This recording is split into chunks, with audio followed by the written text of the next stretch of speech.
Hello friends, my name is Marines, and today I'm going to be talking to you about all of the books that I most recently read, the books I read last month. First up, I have Axiom's End by Lindsay Ellis. This is a sci-fi first contact story that I listened to on audiobook. In this story, a leak reveals that the US government has been hiding that there has been first contact. Our main character, Cora, is the daughter of the whistleblower, and she kind of wants nothing to do with any of this because her relationship with her father is sour. Unfortunately, the government and the media is really interested in her and her family, and things get even more complicated when she herself makes contact with the alien and ends up being its interpreter. I've been following Lindsay Ellis since Nostalgia Chick days. Like, that is how I found her, through basically like her audition video to be the Nostalgia Chick. So it's been a long time that I've been following sort of her content creation online, and I generally really enjoy her content.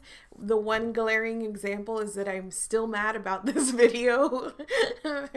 That said, I do feel like I was predisposed to like this. Unfortunately, though, I kind of had a time with Axiom's End. The story takes off right away and it did engage me immediately, but then the pacing settles into something that is more introspective. And so we have this setup where you have this action-filled inciting incident, things slow down, but you have all of these really big set pieces like aliens in first contact, but we spend so much time sort of like sitting around and standing around watching things and talking to people and not entirely sharing information. I'm not mad at it because it is a more introspective first contact story, like necessarily. I just felt like it needed to be a little bit more evenly paced, so I didn't keep feeling like the jarring change between this action-packed sequence and then just sitting around for large chunks of time. This is a debut novel, and in all, I feel like it could have used just a stricter editing hand. Another example is that I more or less enjoyed the main character Cora, but I felt that sometimes her actions or behaviors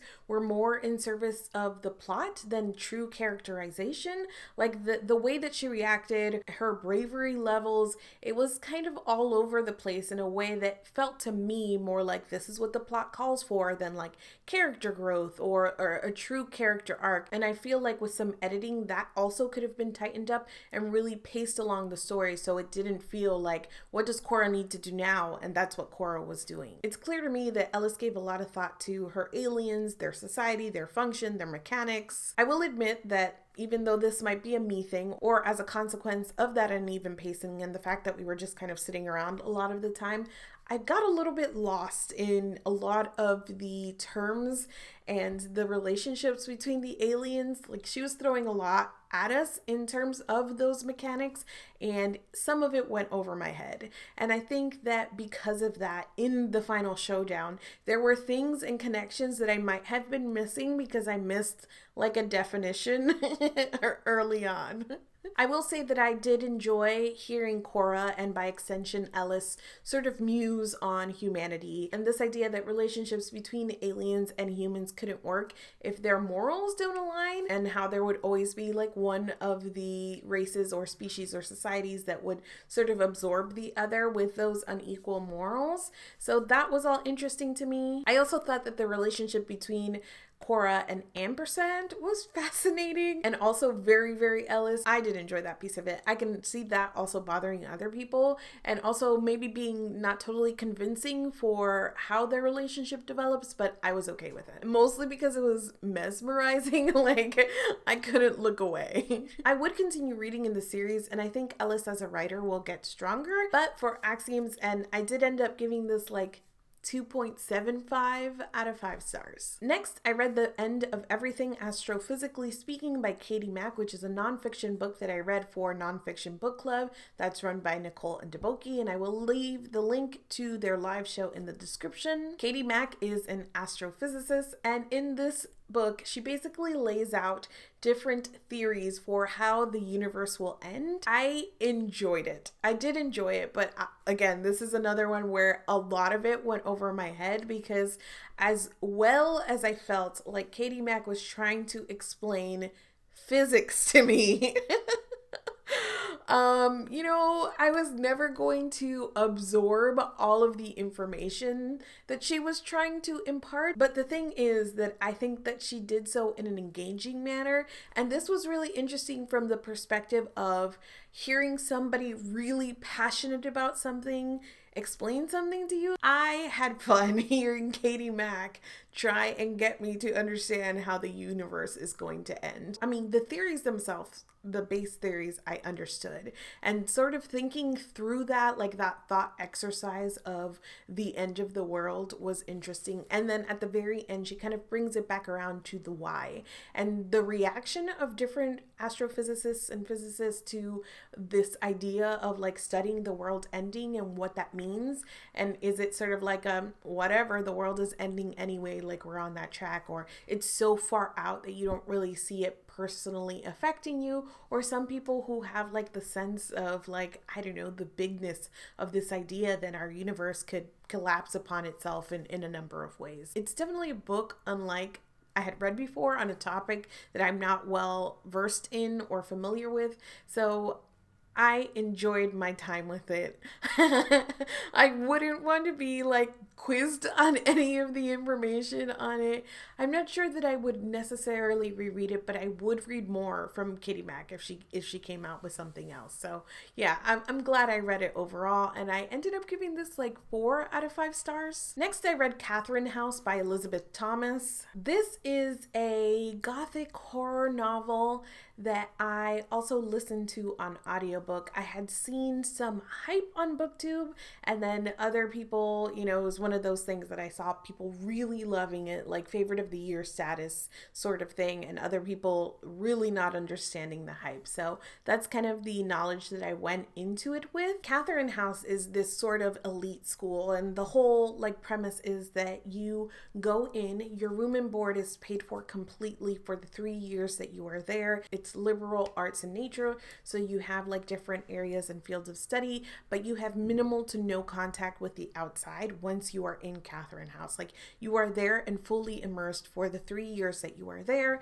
but the school has produced really great minds and successful people, so it's super elite, and spots at Catherine House are coveted. So we follow a character named Inez who has just been let in, but she's sort of struggling with her place in Catherine House and determining exactly why she was let in and what she wants to study and if she even wants to be here. After reading it, I very much understand why this is divisive and why some people would be absolutely in love and other people not entirely get it, but this landed for me in a pretty big way. This is one of those stories that captures a specific moment in time. So we're following the 3 years that Inez is at Catherine House.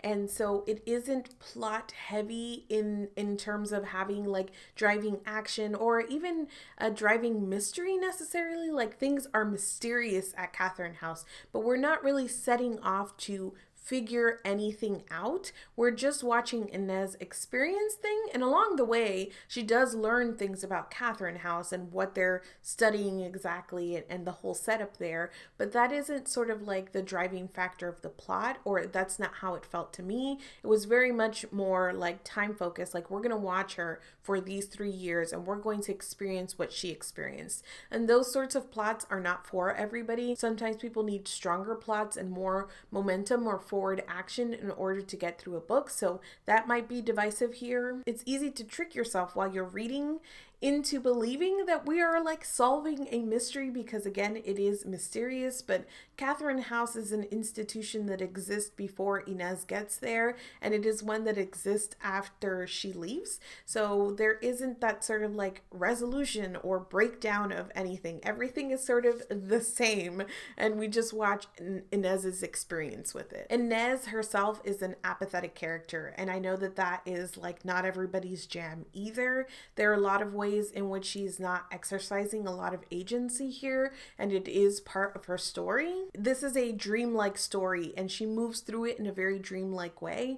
And so if you're not a fan of apathetic characters, or if you don't enjoy the way that sort of things are acted upon our character, this is also probably not going to be an enjoyable experience for you. I will say that I got about halfway through this book and I was experiencing all of this, like the questions of what exactly we were doing in the story. I wanted to know what had gotten into, because I entered this book with very little information. I don't even think I read the description or the back of the book blurb. I had just heard about Catherine House and how weird it was from people on BookTube. Books and Lala had talked about it. So I was like, cool, a weird book, I'll read it. And halfway through, I'm like, what am I reading? So I will say that this was my experience of reading it. Halfway through, I looked some things up. In one of the interviews that I read, she shared her experience of her grandfather going to Yale and being one, I think, of 5 African-American students at that time who were at Yale. And then her father also was admitted to Yale and attended for a time, but had to eventually drop out for mental health reasons, and because his experience of being, again, one of a few number of African-American students at Yale was bad. It was so bad. So he told her in this interview, she tells us that he told her basically, you can do whatever you want, go to whatever college you want, but do not go to Yale. And she ends up going to Yale. And so with that in mind, and reframing my thinking about what this story might be saying about like institutions and institutions of learning, really made me love this thematically. And I think that that is sort of why I love it so much. I mean, it is atmospheric, it is well written, it is creepy and eerie and dreamlike, and so all of those pieces were there, but it kind of was missing something for me until I started to really think about it thematically, especially as you start to consider the different levels of buy-in of people at Catherine House and how much they participate in what is clearly a very weird, dangerous, maybe even broken system, especially with the promise of success on the other end, and comparing that to what people of color, Black people experience in the US, or going through these sort of institutions that are rooted in racism. There were also themes of connection and found family and cognitive dissonance, and all of it came together in a way that I just thought was really well done. I think whether or not this is for you is one of those things, like with most books, that, you know, it is what it is, but it would be hard for me to hear arguments or to believe arguments that this did not do what it set out to do incredibly well. It was haunting, it was disarming in some ways. I felt like everything and nothing was happening at the same time. I felt like at times the author was very clearly explaining to me what was happening, and I was still just kind of a world away from understanding. Throughout the end of the novel, I was just absolutely like clenched in anticipation, knowing like what is the happy ending here, but hoping against hope that there would be something, at least some escape for our main character. I fell in love with the characters and their connections, their friendship, their dialogue, their weird antics, and I also ended up believing in Catherine House. Like I could see it existing, maybe not in so many words, but I don't know, it felt real and tangible to me, which is quite a feat considering how, like I said, haunted and dreamlike and eerie this book is. Overall, I ended up giving this 4.5 out of 5 stars. It is something that I would reread and that will stay with me for a long time. I wouldn't be surprised if this ended up in the top 10 or even 5 books that I read in 2020. Next, I read the first 5 books in the Mercy Thompson series. I borrowed all of these from the library in both audiobook and ebook fashion, so I was kind of switching off either listening or reading to all 5 of these books. This is a story about a car mechanic named Mercy Thompson, who is also something called a walker, which means that she can turn into a coyote kind of on demand. That's sort of her magic. She was raised by a pack of werewolves because her mom did not know what to do with her and her magic, so she was raised by these werewolves. She leaves them and ends up moving into the Tri-City area and, kind of trying to live more or less a normal life as a car mechanic. But also in this area, there's another pack of werewolves, and she ends up kind of getting involved in their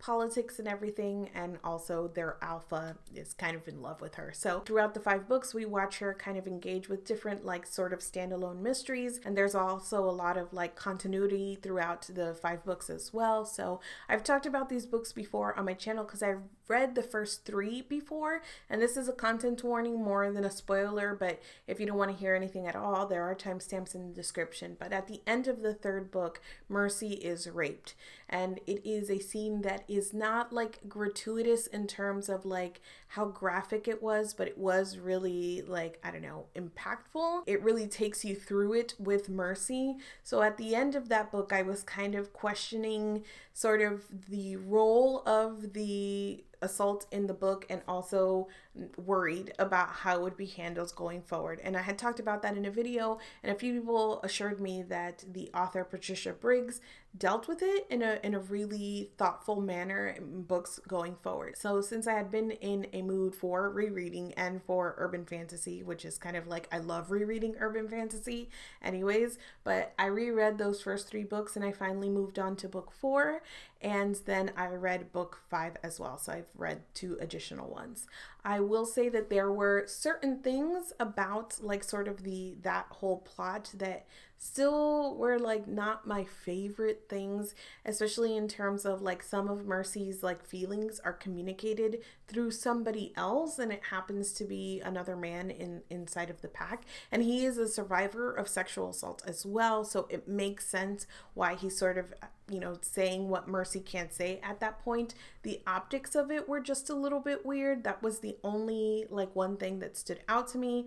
And in the next book, in the 4th book, we really do see what it means to Mercy, sort of like her PTSD, the fallout, and it isn't just this thing. In fiction in general, rape can sometimes be used as a plot device with absolutely no sort of thought towards what it would mean for a person to live as a victim of rape. And that is like one of my biggest pet peeves, is the way that rape is used as a plot device.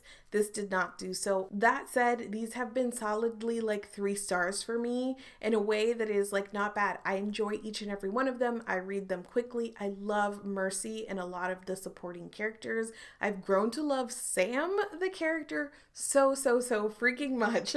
And so there is a lot of good here. There are a lot of tropes that I really enjoy. Part of the reason that I like urban fantasy is because I love the lore and the mythology and the magic, but each of them sort of acts as a procedural a lot of times, and I love kind of going through the mystery aspect of it. I love the continuity from book to book, and I love the romance aspect of it, even though part of like my sticking point is that a lot of times, and especially in these like shifter and paranormal romances, you get these like power dynamic things that can be a little bit icky and that are also like not my jam. I think that Mercy Thompson deals with it in a really interesting way. You see the alpha here like giving in and being like, I don't know, this is my magic, but also I will do things to compromise with you and to make sure I'm not taking advantage of this magic, and that we are actually in a relationship on equal footing, which is all things that I enjoy. There is a little bit of like plot convenience and like, you know, tropiness in that regard, where Mercy keeps finding herself in these situations and like escalating situations, and we haven't really heard why. She just keeps like people being like, Mercy, you come solve this for us, and it's like, why? So I would love some explanation there, and I don't know if we get that in later books, but there needs to be more of a reason why these things keep being attracted to Mercy and why she keeps getting involved. And there are also like not enough significant female characters in this. There are just a bunch of men who love Mercy in different ways, and then like one teen character. And in the 5th book, we do get introduced to another female character who I think might be, I don't know, significant, but is also being set up as a love interest for Sam. The way that happened was also not my favorite, but in general, those would be my complaints. The plot convenience and the lack of female characters, but these are really dependable. I have fun when I read them, and I will certainly continue to read in the series. Next, I read Mexican Gothic by Silvia Moreno-Garcia, and this is also a Gothic horror. I own a copy of this book. I bought it right when it was released because Moreno-Garcia is one of my favorite authors, and I hadn't read it because I don't know, I was a little bit like wary of going in because of the horror aspect of it, but this was super Gothic, and I was totally fine reading it, and I'm a chicken. So I had heard from people who enjoy more horror that this wasn't scary at all or enough, and that is true. This was a really interesting experience because again, it is a novel where thematically it did some really wonderful and interesting things, but in the execution, I was left a little bit wanting. Oh, plot synopsis. So in this book, a woman named Noemi gets a letter basically from her cousin who has been married off into a white family and is living outside of Mexico City. And the letter is like basically saying that weird things are happening at her house with her new husband. And so her father, Noemi's father, is like, you need to go see about your cousin and see if we need to get her help. Like the letter sounds a little bit like she's not okay. So go see if we need to like admit her, like what's going on, figure it out. So Noemi travels to this estate, and it's like a crumbling estate. This family used to be rich, but they had a mining operation that closed down, so there's not a lot of money. The house is breaking down, things are creepy, and her cousin is indeed sick, but nobody will really tell her anything about what's going on. I really liked Noemi as a character.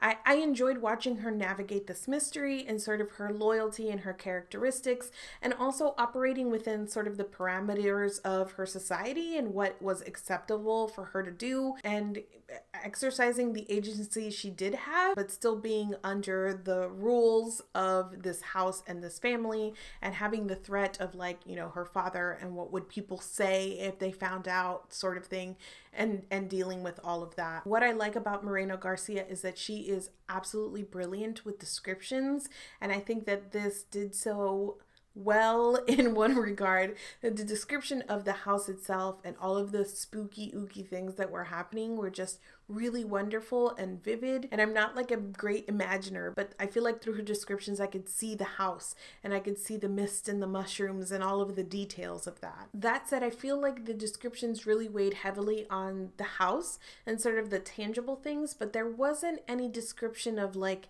feelings and emotions and thoughts and sort of like other things that would fill out the atmosphere of this story. It might have been coming right off of Catherine House into this, but I feel like this was a descriptive but not necessarily an atmospheric story. I mentioned that thematically that this was wonderful, and it really is. The entire idea of like this haunted house being colonialism was really great. It takes so many expected Gothic horrors like a haunted house and layers in things like eugenics and colorism, and I thought it was just so smart and well done. Even in like the smaller commentary, like you have this wealthy Anglo family basically shipping dirt in from England, you know, to make their estate, but also taking advantage of the natural resources of Mexico to make their fortune. And a lot of those like comparisons existed in the text without calling too much attention to itself, and I just thought it was really smart and interesting. By far my favorite part of the book itself. I wasn't entirely sold on the plot or the plot progression. The first half of the book was great. The second half of the book, where it turns a little bit more horror and you get an idea of what is really happening, and it makes it a little bit more tangible instead of just like, you know, spooky, what could it be, and it tells you this is what it is. I didn't necessarily like the thing that it was. I don't think it played as well into what the book was trying to say, and once we knew, it took a lot of like the enjoyment out of the book for me. I was just kind of like, oh, okay, I don't know. That's a very like non-specific and personal thing. I just wasn't as into the progression of the plot as I was into like the beginning, the introduction, and the themes. I have a feeling this might be something I might enjoy more on reread because I wouldn't be as concentrated on figuring out what was happening or sort of anticipating that, and I could focus a little bit more on like the characterization or the details or whatnot. But as it is, I love Moreno-Garcia, and a middling Moreno-Garcia book is better than a lot of what I read, but this one left me a little bit wanting, and I don't know if it was a combination of what I experienced coming off of Catherine House, which I think did a lot of these things better, and also my expectations were really high. I'm somewhere between like 3.5, 3.75 stars for this, so that's still relatively high. It wasn't quite there. Finally, I read The Awakening by Nora Roberts, which is the first book in a new series by Roberts, and it is about a woman named Breen who has led sort of like a normal, regular life all her life until she figures out that her father, who left her and her mother, has actually been sending her money all throughout the years, that her mother has put in an investment fund, and she has $4 million that her mother has kept hidden from her all of these years. year. So with that new money, she decides to quit the job that she has that she hates and return to Ireland to try and figure out what happened to her father, where he is, and learn a little bit more about herself and her heritage and what she wants to do with her life now that she's not like beholden to a 9-to-5 that she doesn't enjoy. She takes that trip with her best friend. She starts writing because it's always been a passion of hers. She starts a blog, and then she finds like a portal to another world and finds out that her like family is on the other side and is from this other world. This was another like really interesting read for me and like mixed experience because I liked the elements that were here and the idea of a chosen one story and a portal fantasy and a fantasy romance, like tick tick tick on things that I should enjoy. This was just really an extended introduction into a series. It went on for entirely way too long. I mean, I am trying to describe this plot to you, and like the first half of this is just like a vacation that she goes on, and she gives us so many details about this vacation that she goes on. And then we get into the portal world, and she finds out like she's kind of this chosen one, and you know, like the training montage in all of the chosen one like stories, that goes on, like that montage gets extended and it's like another like way too long batch of pages in the middle of this book. We're just watching her like learn how to fight and fall down over and over again. The amount of this could have been just like an introduction into another book didn't really let me fully enjoy this. Additionally, we do meet like the main love interest, but he's not fleshed out very much at all, and the characterization that our main character Briggs gets is through a lot of repetition, so it starts to be a little bit wearing. I would continue reading on in this series though, because I feel like I've invested so much in this dang introduction now that I want to know what the heck happens next. Not to say this again in the video, but who is editing Nora Roberts? Is anybody editing Nora Roberts? And I understand that she probably at this point, they're like, whatever she writes is gonna sell, so who cares? And that's true, because I read it. Somebody needed to be like, homegirl, this is like a prologue chapter 1 and 2. You need to write the rest of the book. And nobody said that to her. So, I mean, it wasn't terrible because the pieces were interesting. So I gave it like a 3 out of 5 star. That's probably generous compared to like other things on this list.